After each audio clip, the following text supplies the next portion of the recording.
Meus irmãos, vamos abrir a palavra do Senhor para a nossa meditação. Evangelho segundo narrou Lucas. Evangelho segundo narrou Lucas.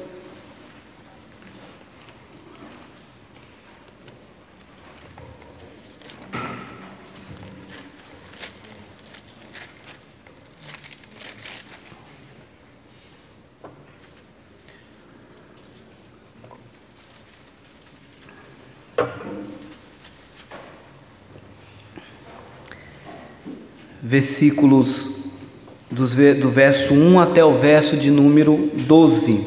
Lucas, versículo 24. Capítulo 24. Lucas, capítulo 24. Versos de 1 a 12.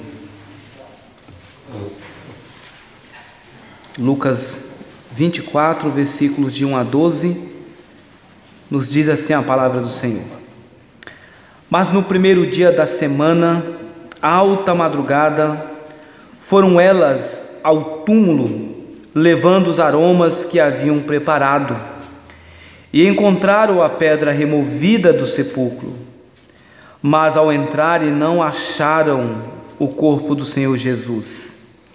Aconteceu que, perplexas a esse respeito, apareceram-lhes dois varões com vestes resplandecentes. Estando elas possuídas de temor, baixando os olhos para o chão, eles lhes falaram: por que buscais entre os mortos aquele que vive? Ele não está aqui, mas ressuscitou. Lembrai-vos de como vos preveniu, estando ainda na Galileia, quando disse: importa que o Filho do Homem seja entregue nas mãos de pecadores e seja crucificado e ressuscite no terceiro dia. Então se lembraram das suas palavras e, voltando do túmulo, anunciaram todas essas coisas aos 11 e a todos os demais que com eles estavam. Eram Maria Madalena, Joana e Maria, mãe de Tiago. Também as demais que estavam com elas confirmaram essas coisas aos apóstolos. Tais palavras lhes pareciam como um delírio e não acreditaram nelas. Pedro, porém, levantando-se, correu ao sepulcro e, abaixando-se, nada mais viu, senão os lençóis de linho, e retirou-se para casa, maravilhado do que havia acontecido. Ó Deus bendito, nós somos gratos ao Senhor, porque até aqui, ó Pai, o Senhor tem nos conduzido neste culto de gratidão, culto, ó Deus, de adoração ao Senhor. Agora, ó Pai, que o Senhor, mais uma vez, ó Deus, nós rogamos, perdoe os nossos pecados, e que a Tua palavra fale ao nosso coração, e que o Senhor tire de nós, ó Pai, tudo aquilo que possa se tornar um obstáculo à compreensão da Tua verdade. Ilumina-nos, ó Deus. Ó Pai, apesar de mim, imperfeito, usa, Senhor, o Teu servo, porque aquilo que será exposto é a Tua palavra, que é perfeita.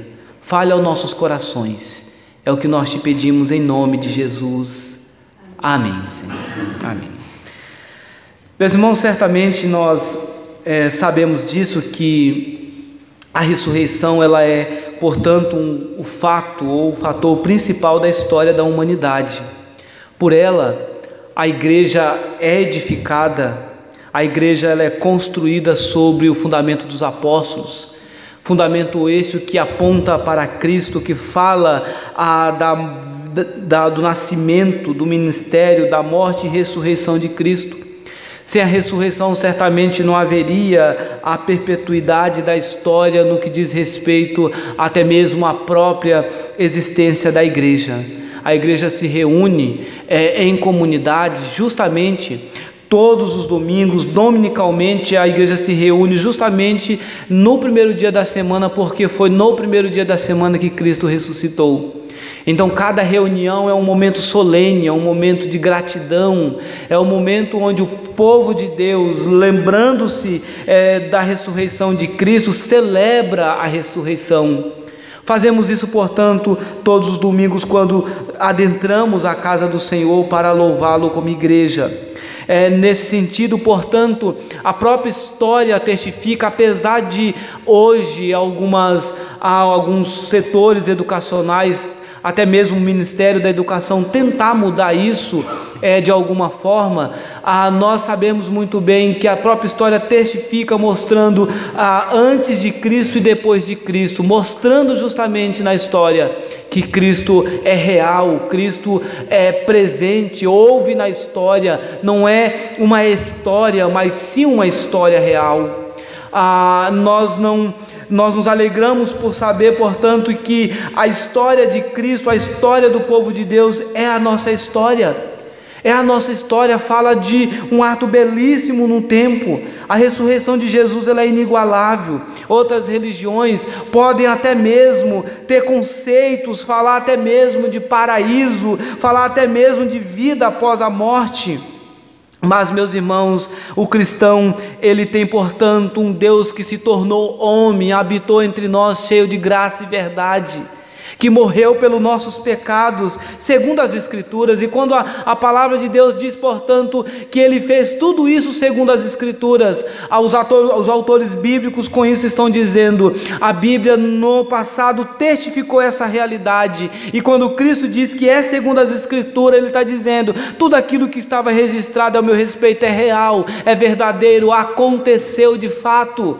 E se aconteceu de fato, descansamos que se o Senhor cumpre, portanto, Ele cumpriu, portanto, a promessa acerca da vinda, da morte e ressurreição de Cristo. Nós aguardamos com expectativa ao cumprimento da grande promessa que é, portanto, o retorno do nosso Salvador. Enquanto isso, a igreja militante, ela se reúne adorando. Aqui é um prelúdio, aqui é um início, é uma preparação para aquilo que será na eternidade juntamente com Cristo.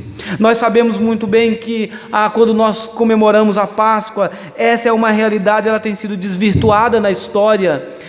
Nós vemos hoje isso acontecendo com as nossas crianças na sociedade, a escola ensinando um outro conceito. Nós vemos até mesmo famílias cristãs passando para os seus filhos um conceito errôneo, um conceito equivocado de Páscoa. Não é incomum nós vermos, portanto, as famílias incentivando, alimentando o coração das crianças com a história do coelho, com a história de outros tipos de coisas que podem apontar para algo ilusório, que não é a realidade da Páscoa. Assim como é ilusório quando nós falamos do Natal e aponta para a figura do Papai Noel. Nos nossos dias, no Natal é o Papai Noel, nos nossos dias, na Páscoa, por exemplo, o ovo de Páscoa. Nós sabemos, é algo delicioso, a gente não prega contra o ovo da Páscoa, lógico que não. Veja, mas nós precisamos compreender e nós precisamos ensinar que a Páscoa não é o ovo, não é o coelho. Sabemos que a referência ao coelho é justamente pela ideia da fertilidade, o conceito que tem sobre fertilidade.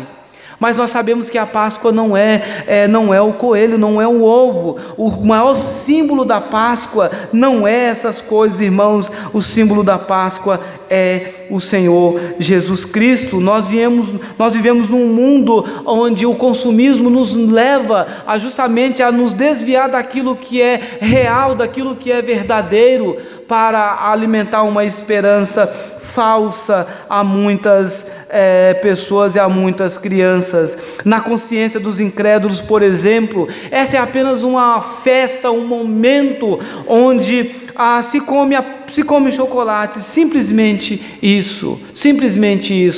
Esse é o momento propício para essa ocasião, como no Natal, por exemplo. O Natal é o momento de se fazer o quê? É o momento de se reunir família. Esse é o conceito da sociedade contemporânea, esse é o conceito da sociedade moderna. Mas, meus irmãos, veja, nós vamos perceber isso, e pontuado por algumas pessoas na história. Eu quero destacar uma afirmação, inclusive, que está no nosso boletim, abre aspas: para os judeus, a Páscoa é a festa mais antiga dos judeus e tem duração de 7 dias. Há mais ou menos 4.000 anos já se comemorava a Páscoa entre os judeus. Quando os judeus foram libertos dos mais de 400 anos de escravidão no Egito, eles comemoraram a primeira Páscoa. Nós sabemos que o significado da palavra Páscoa é passagem, ou passar por cima, simbolizando justamente também o que nós conhecemos, que é a libertação do povo de Israel, quando o Senhor, portanto, liberta o seu povo. Especialmente a ideia de passagem, nós sabemos é que quando houve a última praga, onde haveria o ferimento dos primogênitos, e o Senhor, portanto, ele ordena ao seu povo, ao povo de Israel, para que colocasse nos umbrais das portas, portanto, o sangue, aspergisse nos umbrais o sangue, para que o anjo da morte, ao passar por aquele local, identificasse que ali, portanto, ele não entraria para tirar a vida do primogênito. Todo aquele, portanto, toda casa, portanto, que não tivesse essa marca, o anjo da morte entraria e ceifaria a vida do primogênito. Veja, meus irmãos, que naquela noite Deus, ele diz ao povo que passaria por todo o Egito e só não traria a morte a todos aqueles que oferecessem um cordeiro ao Senhor. Os judeus não comemoravam a Páscoa com chocolate, mas com pães asmos, sem fermento e com ervas amargas. Essas foram as ordens deixadas pelo Senhor. O pão deveria ser sem fermento, pois o fermento representava a corrupção. Além disso, era mais fácil levar o pão sem fermento para o deserto, pois o fermento estragaria o pão com mais facilidade se tivesse com um fermento. Eles deveriam comer deste pão por 7 dias. Já as ervas amargas simbolizavam a amargura dos 400 anos de cativeiro. Era uma lembrança para o povo de Israel de que, portanto, eles viveram uma vida amargurada por 400 anos sob o cajado, sob a liderança e sob o sofrimento que impusera aos egípcios sobre eles. Portanto, meus irmãos, eles deveriam se lembrar desse momento de amargura. Eles deveriam, portanto, também lembrar-se da libertação, de que o Senhor os libertou daquele momento de amargura e de sofrimento. Vejam, meus irmãos, o símbolo da Páscoa judaica, portanto, até hoje são o pão, as ervas amargas, que representa justamente o sacrifício e a dor da morte do cordeiro. Quando nós olhamos para a história da igreja, recentemente alguns dos irmãos participaram comigo do culto das 7 palavras lá no centro de São Paulo, onde o Senhor Jesus um dos momentos mais difíceis, o mais difícil da sua vida. Ele experimenta a amargura, o sofrimento, ele experimenta o abandono do Pai. Tudo isso por causa de mim, por causa de você. Ali, portanto, quando o Senhor, por alguns instantes, o nosso Deus, ele deixa o seu filho, porque o Senhor não poderia, portanto, conviver com o pecado. Aquele que era justo, santo, aquele que era sem pecado, fez-se pecado por causa de nós, por causa de mim e de você, por causa da nossa vida. Ele morreu para que nós pudéssemos, portanto, ter vida eterna. Veja, meus irmãos, para nós cristãos, a Páscoa está fundamentada na Páscoa do Antigo Testamento, tirando os rituais simbólicos, é claro, mas, irmãos, a nossa Páscoa está centralizada na pessoa e obra de Jesus Cristo. Da mesma forma como os judeus comemoravam a libertação do Egito, nós comemoramos a libertação dos nossos pecados. Somos pecadores, sim, mas nós somos pecadores redimidos. Nós temos, portanto, a plena certeza da vida eterna. Para nós, portanto, é a libertação da morte, da escravidão. A Bíblia nos diz que todos pecaram e que o salário do pecado é a morte, mas o dom de Deus o dom de Deus gratuito é a vida eterna em Cristo Jesus. O salário do pecado é a morte, sim, Cristo morreu em nosso lugar. Agora, meus irmãos, quando nós morremos, nós sabemos muito bem que nós vamos morrer aqui para este mundo, mas vamos viver eternamente com Cristo Jesus e vamos desfrutar de um momento eterno de glória, de alegria não passageira, mas de alegria que perdurará por toda a eternidade. Qual é o limite da eternidade? Não há limite, não há limite. Ao contrário daqueles que negam o Salvador, vão viver eternamente no sofrimento, vão viver eternamente em lágrimas, vão viver eternamente no sofrimento e vão se lembrar-se das oportunidades que tiveram e não aproveitaram. Condenação para aqueles que não se entregam ao Salvador. Paulo, escrevendo aos Coríntios, como nós lemos lá em 1 Coríntios capítulo 15, ele vai dizer que Cristo morreu pelos nossos pecados e ressuscitou ao terceiro dia. E veja, meus irmãos, quando nós olhamos para tudo aquilo que nós lemos, é justamente o relato que Lucas vai fazer aqui nesse texto. Lucas vai nos mostrar nessa narrativa o cumprimento da promessa. Aquelas mulheres foram ao sepulcro, foram levar aromas, foram cuidar do corpo do nosso Salvador, e quando, portanto, elas chegam naquele local, elas recebem uma boa notícia, o Evangelho, elas recebem uma boa notícia. Por que procurais entre os mortos aquele que vive? Cristo ressuscitou. Não deveria ser surpresa para os discípulos, porque havia a promessa que ele ressuscitaria ao terceiro dia, e com base, portanto, nessa verdade, eu quero destacar um primeiro ensino nesse texto. O primeiro é que a morte, ela foi vencida de uma vez por todas. A morte foi vencida de uma vez por todas com a ressurreição de Cristo. Ele vai dizer: mas no primeiro dia da semana, outra madrugada, foram elas ao túmulo levando os aromas que haviam preparados, e encontraram a pedra removida do sepulcro, mas ao entrarem não acharam o corpo do Senhor Jesus. Aconteceu que, perplexas a esse respeito, apareceram dois varões com vestes resplandecentes. Estando elas possuídas de temor, baixando os olhos para o chão, eles lhe falavam: por que buscais entre os mortos ao que vive? Cristo, meus irmãos, portanto, vive, ele venceu a morte. Por isso Paulo, ele vai declarar isso de uma forma muito belíssima, de uma forma muito convicta: onde está a morte, a tua vitória? Onde está o inferno, o teu aguilhão? Paulo, num tom de exultação, de glorificação a Deus, ele exalta a ressurreição de Jesus Cristo, ele exalta a certeza de que a morte, ela foi vencida de uma vez por todas por Cristo Jesus. Esta é uma verdade também testificada pelos apóstolos, especialmente em Atos capítulo 2, versos 23 e 24, quando vai nos dizer Lucas: sendo entregue pelo determinado desígnio e presciência de Deus, vós o matastes, crucificando-o por mão de iníquos, ao qual, porém, Deus ressuscitou, rompendo os grilhões da morte, porquanto não era possível que fosse ele retido por ela. Cristo não poderia jamais ser retido ou ser segurado pela morte. A promessa foi cumprida. Não acreditar na ressurreição, conforme diz até o apóstolo Paulo lá em 1 Coríntios, é justamente esvaziar a pregação, é justamente esvaziar a pregação apostólica, é justamente não descansar numa promessa verídica que foi realizada no passado.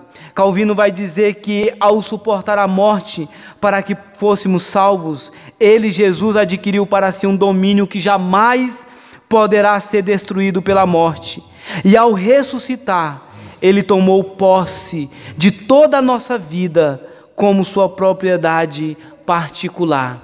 Vivemos, mas vivemos por meio da vida que há em Cristo. Sem Cristo, o homem ele pode até caminhar nesse mundo, mas está morto espiritualmente. Vida só é possível por meio de Cristo, porque Ele nos deu vida. Ele nos deu vida, porque Ele venceu a morte para que pudéssemos ter vida.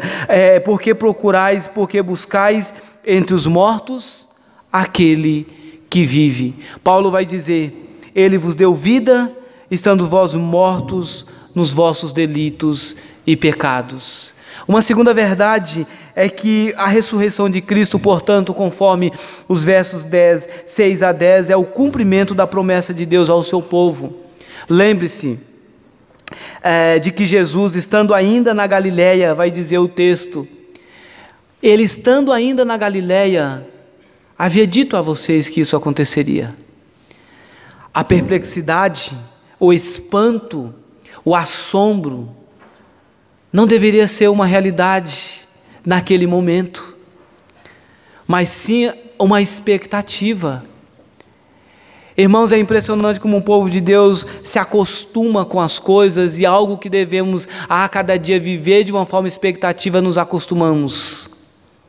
Veja, quando Jesus ele é crucificado, quando Cristo ele é crucificado, portanto, cada um deles ali vão fazer as suas atividades rotineiras, cada um vai trabalhar nas suas profissões, cada um vai viver a sua própria vida. Olha, já aconteceu, o evento já aconteceu, agora não vamos mais ficar focado na promessa, vocês vivam a vida de vocês naturalmente.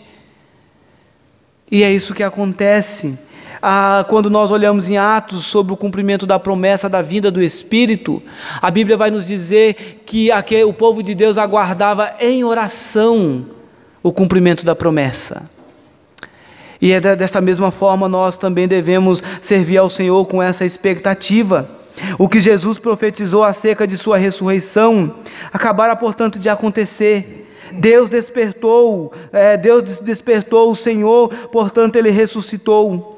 Porque buscais entre os mortos aquele que vive. Lembrai-vos de como os preveniu, estando vós ainda na Galiléia, quando diz: importa que o Filho do Homem seja entregue nas mãos de pecadores, seja crucificado e ressuscite ao terceiro dia. A ressurreição, portanto, de Jesus é um fato histórico, confirmado por centenas de testemunhas, é o fundamento do Evangelho, é aquilo, portanto, é o alicerce da nossa fé, é a nossa segurança, é a ressurreição que nos assegura que nós também ressuscitaremos no último dia, no dia do Senhor. A segurança que temos, que Ele conquistou para nós a vida eterna com a sua morte, é exatamente o fato dele haver ressuscitado, como também Paulo afirma lá na sua carta lá em Efésios. É como também, por exemplo, o apóstolo Pedro vai afirmar na sua primeira carta, capítulo 1, verso 3, quando ele vai dizer: bendito Deus e Pai de nosso Senhor Jesus Cristo, que segundo a sua muita misericórdia nos regenerou para uma viva esperança mediante a ressurreição de Jesus Cristo dentre os mortos. O que Pedro vai dizer na sua primeira carta é que nós só podemos ter uma viva esperança, porque essa esperança ela está alicerçada na ressurreição de Cristo. Paulo vai dizer: se a nossa esperança se limita apenas a essa vida, nós somos os mais infelizes de todos os homens. Às vezes nós sofremos, nós nos angustiamos, porque nós perdemos a perspectiva da ressurreição e vivemos neste mundo como se não houvesse o porvir. E vivemos neste mundo como se não houvesse o porvir, e nos envolvemos tanto neste mundo caído, que esquecemos de nos encantar e nos maravilhar por aquilo que teremos na eternidade, que será incomparavelmente melhor.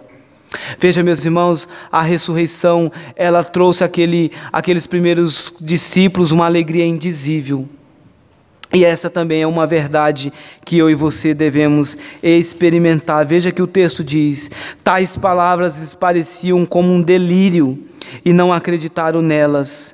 Pedro, porém, levantando-se, correu ao sepulcro, e abaixando-se nada mais viu senão os lençóis de linho, e retirou-se para casa maravilhado do que havia acontecido.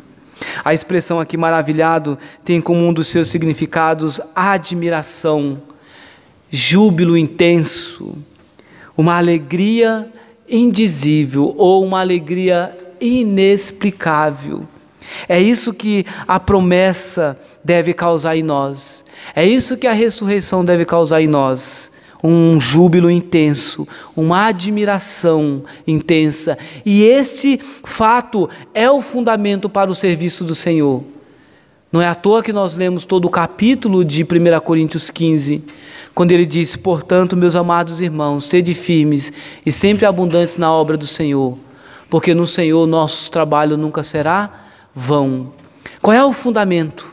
O fundamento para o serviço do Senhor é que você e eu, nós seremos reconhecidos. O fundamento para o serviço do Senhor, a motivação para o trabalho, é que eu e você somos capacitados, somos melhores, temos todo o domínio do conhecimento.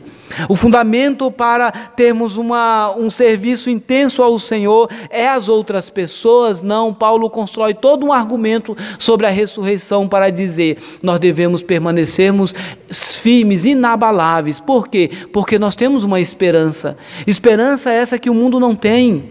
O mundo vive em desespero, porque o desespero é a ausência de esperança. Mas o cristão não. O cristão, ele tem uma esperança alicerçada na pessoa de Jesus Cristo. A ressurreição foi um planejamento no passado, sim, executado na plenitude do tempo, mas com consequências eternas na vida daquele que crê. Essa é a realidade que o povo de Deus experimenta. A Páscoa nos traz uma mensagem de esperança. Por isso nos alegramos, pois a morte foi vencida. Teremos vida eterna, porque a ressurreição de Cristo é o cumprimento da palavra do Senhor. Diante disso, portanto, diante dessa realidade, é isso que deve nos motivar diariamente a servir ao Senhor, que deve nos motivar a caminhar, que deve nos motivar a ter essa mesma admiração, ou seja, essa mesma alegria indizível. O nosso Salvador vive, Ele está presente. É algo experimentado pelos discípulos no caminho de Emaús. Eles não percebiam inicialmente que o Mestre estava com eles, mas algo diferente acontecia naquele momento. Depois eles vão relatar no retorno a Jerusalém, e eles vão dizer: não ardia o nosso coração quando Ele falava conosco? Meus irmãos, essa é a realidade que eu e você devemos experimentar. O nosso coração deve arder, o nosso coração deve se alegrar. Nós devemos a cada dia nos encontrarmos maravilhados e termos o mesmo sentimento desses discípulos no caminho de Emaús. E por que devemos experimentar essa realidade? Porque temos um Cristo presente nas nossas vidas,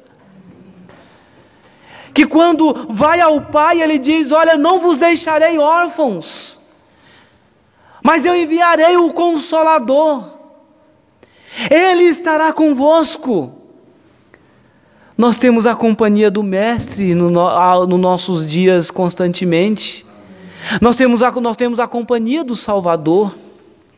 Nós não estamos órfãos, nós não fomos abandonados. Nós podemos sim ser abandonados por todos, até mesmo pela própria família, mas jamais nós seremos abandonados pelo nosso Salvador. Jamais nós seremos abandonados e deixaremos de receber o consolo que vem do alto.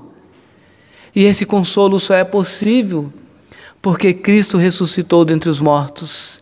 Que alegria, irmãos, que bendita esperança, que satisfação, que motivação para você servir ao Senhor. Que eu e você possamos, portanto, servi-lo com essa expectativa. Que eu e você possamos nos preparar para a eternidade.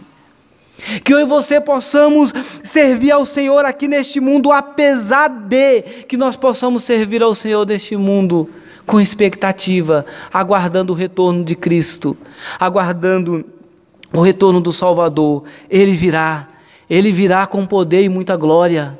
Ele virá sim, a sua palavra assim o diz. Não é o homem que promete, não é as pessoas, mas é o Senhor que diz que Ele virá com glória. Ele virá sim para buscar os seus.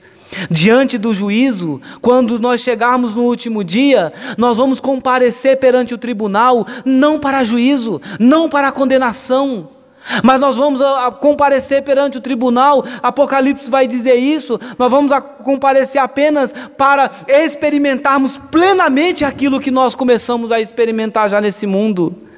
porque aqui nós já começamos a experimentar um pouco do que será na eternidade. Algumas alegrias, a igreja reunida, a palavra do Senhor escrita, pois no último dia você terá ela plenamente, você vai estar com Cristo, você vai estar com a palavra constantemente, você vai experimentar da companhia do teu Salvador, você vai poder viver eternamente ao lado do Rei. Paulo, quando ele olha dentro dessa perspectiva, ele vai dizer, o sofrimento aqui, quando comparado àquilo que será na eternidade, irmãos, é passageiro, não tem nem comparação. Quando você começa a pensar em tudo aquilo que você vai experimentar na eternidade, você vai dizer, Senhor, o sofrimento aqui, ele é pequeno demais para a alegria que eu vou experimentar ao lado do meu Rei, do meu Salvador. Paulo vai convocar os seus leitores e dizer, alegre-se, porque comparado com o peso que nós teremos de glória na eternidade, aqui é muito pouco, nós somos de passagem nesse mundo, e devemos estar aqui, mas ansiando sim a eternidade, devemos estar aqui sim, mas desejando estar com Cristo. Paulo vai dizer, é incomparavelmente melhor,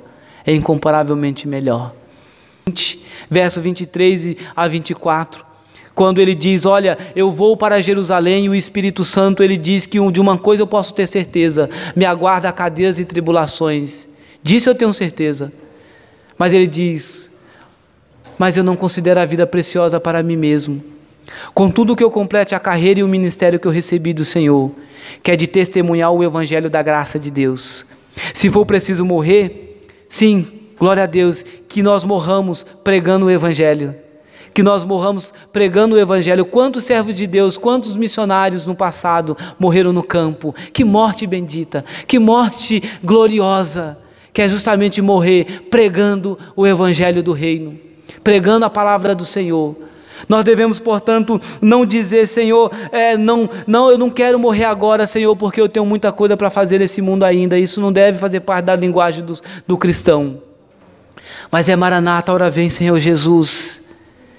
Ora vem, Senhor Jesus, eu tenho cumprido aquilo que o Senhor tem me dado para fazer, Senhor, e se o Senhor vier retornar hoje, é porque é plena certeza de que até aqui eu servi ao Senhor com toda a alegria, com toda a convicção. O que me resta agora é a eternidade, porque eu combati o bom combate, eu completei a minha carreira, eu guardei a fé. Paulo vai dizer, agora a coroa, ela me aguarda. Irmãos, nós precisamos viver nessa expectativa. Nós precisamos olhar para um fato realizado no passado, mas esse fato realizado no passado precisa nos motivar a viver nesse presente. Quando você estiver sofrendo, pense na eternidade. Quando você estiver chorando, pense na eternidade, não haverá mais lágrimas. Aqui nesse mundo nós vamos chorar sim, mas na eternidade não. A motivação para servir ao Senhor é a ressurreição. Paulo vai dizer, não é outras coisas não. Não busque nas outras coisas a motivação para servir ao Senhor, para se alegrar. Não busque ter alegria porque você conquistou bens, porque você conquistou algo transitório, algo que se acaba. Não busque alegria nessas coisas. Mas que a minha e a sua maior alegria seja estar com Cristo. Paulo vai dizer isso, e o próprio Senhor Jesus, ele relata essa experiência. Por fim, concluindo a mensagem, a Páscoa fala de esperança, A questão é, aonde está depositada a tua esperança? O que tem te motivado mais? Será que nos contristarmos, nos alegrarmos, pensarmos na eternidade só é algo próprio de uma Páscoa? Se não deveria. Deveria ser algo que permanecesse em nossos corações todos os dias. Não importa a tribulação que você passa, a sua esperança tem que estar em Cristo, no Salvador.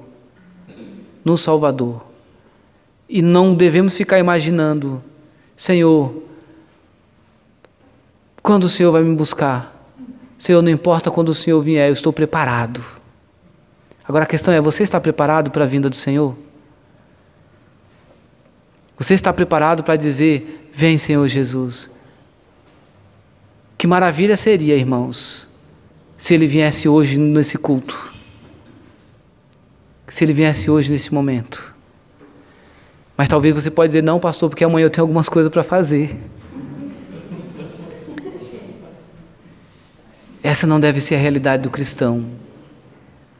Não deve ser. O mestre está às portas, então eu vou deixar tudo para servi-lo. Eu vou deixar tudo para servi-lo. Porque estar ao lado do Salvador não tem comparação. Não tem comparação. Que Deus nos ajude. Que tenhamos essa alegria indizível. Que tenhamos essa esperança.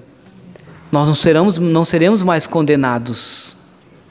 Nós temos vida eterna. Você crê em Cristo? Então nós teremos vida eterna. Sim, nós teremos. Porque quem nos garante é aquele que ressuscitou dentre os mortos. E Ele ressuscitou para que tenhamos vida e vida em abundância.